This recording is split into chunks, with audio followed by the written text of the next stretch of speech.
Welcome back. It's time to take things to the National Football League. And after a fairly quiet time this time last year, the drama is back in D.C. You guessed it. Suspensions, firings, extensions, you name it, all of it is going down over the course of the last week for the team that fights for old D.C. I cannot begin to wrap my head around it, Haley. Maybe your guess can. No, I still have a headache from yesterday, Trey. Try and figure all this out. A lot to get to. This week has been a whirlwind in Ashburn. I'm waiting for this team to get its own reality show. We've got Ben Standig of Breaking Burgundy on the phone to try and explain some of what's going on with the Skins amid free agency. The front office fired General Manager Scott McClellan this week after he led the Skins to back-to-back winning seasons, angering a lot of fans, although rumors had been swirling for weeks about McClellan's future with the team.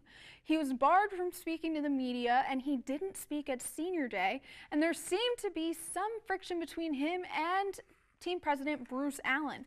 So, Ben, any idea what was really going on behind the scenes? I didn't necessarily grasp the degree of things obviously had unraveled, and then there was, I think, a report in the Washington Post talking about a power struggle.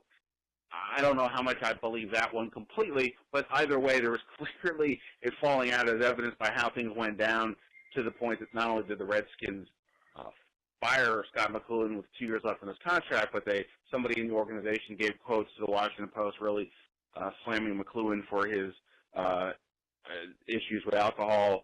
That was a pretty unfortunate way, to say the least, to handle it. But at the same point, McClellan's had a past with alcohol that fired from 2 previous high-profile jobs over that. So lots of blame to go around. Now, McClellan, you got to note, he led the team to its first ever back-to-back winning season since 1997. Quite an accomplishment. Safe to say many fans were sad to see him go, and things got messier this week. Believe it or not, fans were also perplexed as to why the Redskins put the franchise tag on quarterback Kirk Cousins for the 2nd season in a row, as opposed to signing him to a long-term deal after his performance this season. This week, it came out that Cousins said he wouldn't sign a long-term deal with Washington as long as Bruce Allen was with the franchise. A lot of confusion. What do you think the most glaring question about Cousins' relationship with the team is?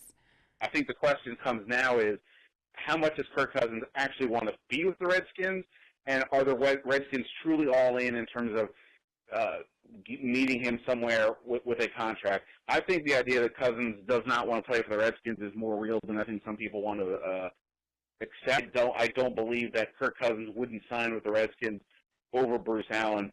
He's had a lot of success with coach Jay Gruden. Gruden is staying. You know, he's been here. He knows the system. Kirk Cousins is a creature of habit. I understand why he would want to go to San Francisco, the other rumored spot, but at the same point, he's got to make a call, I think, does he want to stay here or not. And if he doesn't, then I don't know if there's anything the Redskins can do. All right, so free agency season, really not all bad for the Skins. We knew they'd be losing Pierre Garçon and Deshaun Jackson.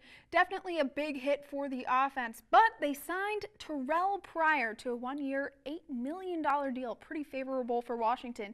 An interesting addition. Prior's a quarterback turned receiver. Last year with the Cleveland Browns was his first real season playing the position, and he had a pretty great year. Now, what do you think of this addition, Ben?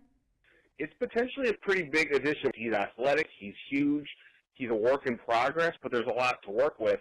If you pair him with Josh Dotson, who obviously missed most of last year with an injury, and Jamison Crowder, that's not nearly the experience that you had with Garçon and Jackson, but that's a lot of potential firepower there. You know, that move combined with some of the defensive signings they've made in the last few days, I think has gone to show that despite whatever dysfunction is being sensed around the world, around the league with this team, players still want to get paid. They still see the Redskins as an opportunity as one of 32 NFL teams. And the Redskins, you know, to some degree have made some reasonably smart moves here in free agency, Prior probably being the most obvious one. Certainly interested to see what other moves the Redskins will make this offseason. Ben, thank you so much for joining us. That's Ben Standig of Breaking Burgundy. That'll do it for the Skins, but after the break, I promise you don't want to miss this. It's our Plays of the Week. Nasir Tucker. I wrestle for Mardella Middle and High School, and you watch the Delmarva Sports Insider.